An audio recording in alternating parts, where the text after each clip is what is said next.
The U.S. has already stopped producing the penny, and now in San Francisco, a few businesses would like to take cash out of the equation altogether.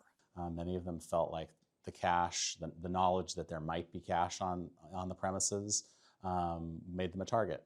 In fact, his office told us that the risk of being targeted for physical threat has increased 33% since businesses were told in 2019 they had to accept cash. Board President Rafael Mandelman has listened to some of his constituents before considering that perhaps it was time for small businesses to decide if they wanted to go entirely cashless.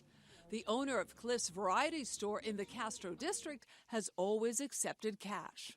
Are you ever concerned that you might get robbed because you do have cash on hand? I would think it's always a concern in the back of our minds. But she says the last time someone took money from the store register was more than 50 years ago. Besides, hasn't the mayor told people that crime is down? We finally got our city moving in the right direction again. But a 2019 paper by the Federal Reserve found that not having cash on store premises reduces opportunities for both internal and external robberies.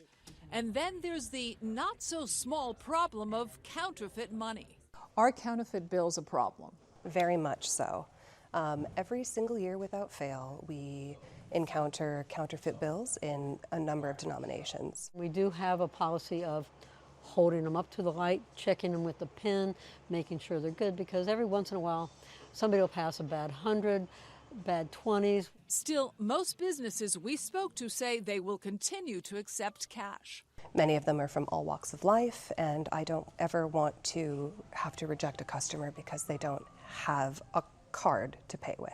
The city likes to remind people that only 5% of those living in San Francisco don't have a checking or savings account, let alone a credit card.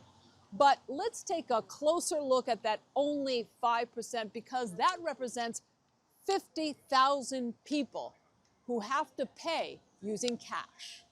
That number comes from the city's Office of Financial Empowerment, which tries to convince people to open a bank account. Back in 2019, both San Francisco and Berkeley residents demanded equity and inclusivity for those who only carried cash. Those businesses that did not comply with the law faced a fine. Anthony Carrasco was one of Berkeley's panel of experts who pushed for the legislation. So I personally worked with a number of people who are unhoused and formerly unhoused, and they don't have bank accounts because, quite frankly, the amount of money they have is so small that to maintain the minimum balance, it's just not going to work. It's going to cost them more than it's going to help them. He also reminded us that in times of a crisis, like the recent San Francisco blackout affecting 130,000 people, businesses had to close or accept cash only. All electronic payment devices were down. If they don't have the capacity to manage cash, store cash safely, that's just going to be a bigger problem down the road for everybody. All these issues now have Supervisor Mandelman rethinking the proposed legislation. So you think that you may or may not have the support right now, and that you might have to change the language perhaps? I'm hearing concerns from colleagues. I'm hearing some concerns from the community. Mandelman is now asking for time to make adjustments to his proposal. He says if there's any chance of it passing. So here's an interesting footnote. According to the Harris poll, 53% of Gen Z said they use cash only as a last resort. And they said people who use cash are out of touch or even cringe.